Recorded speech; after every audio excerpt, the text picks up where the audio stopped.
এখন যে আপনার কোর্ট মানে বিচারালয় কি স্বাধীনভাবে চলছে না চলছে না, এইটুকু আপনি আমাদেরকে জানাবেন দর্শকবৃন্দদেরকে।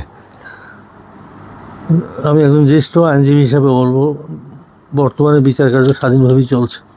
আমি এখানে কোনো অসুবিধা দেখি না, যেহেতু আমি সিভিল প্র্যাকটিশনার, আমার জমি জমা নিয়ে পড়াশোনা করতে হয়। আর এখন আমি একজন প্রবীণ আইনজীবী। আমি সমস্ত বিচারকগণ চেষ্টা করেন ন্যায় বিচার দিতে। যদি কোনো রকম একটু ঘাটতি হয়ে যায় সেখানে আপিল করতে হয়, এইটাই।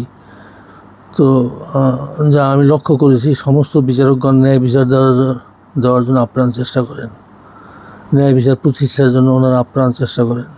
এটা আমি দেখেছি, এটা আমি উপলব্ধিও করেছি। ধন্যবাদ আপনাকে এই প্রশ্নের উত্তর দেওয়ার জন্য।